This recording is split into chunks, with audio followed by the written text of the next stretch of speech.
नमस्कार। पंजाब केसरी में आपका स्वागत है और मैं हूं आपके साथ हेमंत चतुर्वेदी। आज बात कमलनाथ की और उनकी भविष्य की भूमिका की। यूं तो बातों बातों में कमलनाथ खुद को आराम की जरूरत बता चुकी हैं, लेकिन शायद नेताओं के अकाल से जूझ रही कांग्रेस अभी उन्हें आराम देने के मूड में नहीं है। यही कारण है कि इन दिनों उनकी राष्ट्रीय भूमिका को लेकर एक खास तरह की चर्चाएं सुनने में आ रही हैं और खबर है कि जल्द ही कांग्रेस उन्हें बतौर राष्ट्रीय कार्यवाहक अध्यक्ष एक नई जिम्मेदारी सौंप सकती है। इस विषय में आज सोनिया गांधी और कमलनाथ के बीच चर्चा भी हो चुकी है। जल्द ही इससे जुड़ा फैसला सामने आने की भी खबर है। अब सवाल ये है कि कमलनाथ में वो क्या खास बात है कि कांग्रेस उन्हें रिटायरमेंट देना नहीं चाहती। क्या इसके पीछे कमलनाथ की ही कोई महत्वाकांक्षा है या फिर कांग्रेस की कोई मजबूरी?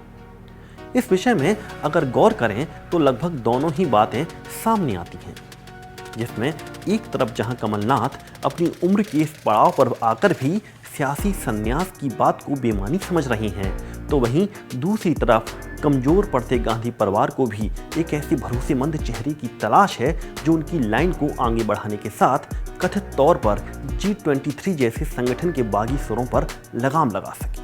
यही नहीं बल्कि आज के ज़माने में राजनीति से जुड़ी सबसे ज़रूरी चीज़ यानी मनी मैनेजमेंट के मामले में भी कमलनाथ कांग्रेस के लिए ट्रम्प कार्ड साबित हो सकते हैं। पूर्णकालिक राष्ट्रीय अध्यक्ष या कार्यकारी अध्यक्ष की जरूरत इसलिए है कि वो दो ग्रुप जो कांग्रेस में दो गुटों में बढ़ चुकी है, एक जो G23 कहलाते हैं और एक सोनिया गांधी जी या राहुल गांधी या प्रियंका गांधी, तो इनके बीच की जो खाई है वो एकमात्र कमलनाथ हैं जो कि पूरा कर सकते हैं, खाई को पाट सकते हैं।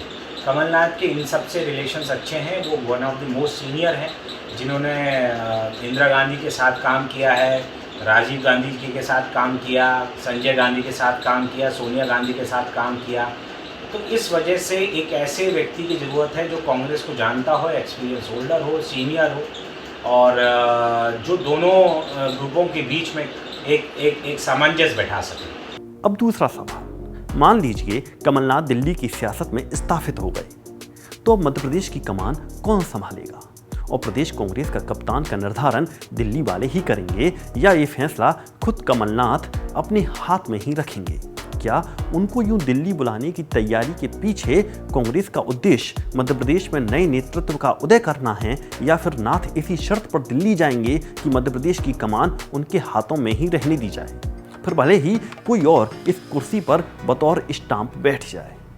वैसे अगर ऐसा होता है तो कौन होगा एमपी कांग्रेस का नया कप्तान? ये सवाल भी इस वक्त मध्य प्रदेश की राजनीति में गोते लगा रहा है। बनते हैं मध्य प्रदेश में, अगर उनको किसी को नेता प्रतिपक्ष या देना होगा या नेता प्रतिपक्ष की जगह या आपके कांग्रेस अध्यक्ष की जगह, तो मेरे ख्याल से मेरा जो एक मानना है कि कमलनाथ जी अपने ही किसी व्यक्ति को मध्य प्रदेश की कमान सौंप के जाने की कोशिश करेंगे। उसमें बाला बच्चन का नाम भी है, जो कि बाला बच्चन एक ऐसे हैं शायद जो दिग्विजय सिंह ग्रुप को भी पसंद है और इनको भी पसंद है। सज्जन सिंह वर्मा के नाम पर दिग्विजय सिंह को असहमति है, क्योंकि दिग्विजय सिंह को आपत्ति है क्योंकि उनकी और कभी उनकी सज्जन की और दिग्विजय सिंह कभी नहीं पड़ती, सज्जन सिंह वर्मा और दिग्विजय सिंह। इसलिए मुझे ये लगता है कि कमलनाथ सामंजस्य बैठा के किसी एक व्यक्ति को सामने बनाना चाहेंगे। अजय सिंह राहुल के नाम पे मुझे नहीं लगता कि कमलनाथ जी सहमति प्रदान कर पाएंगे कि वो मध्य प्रदेश की कमान संभालें।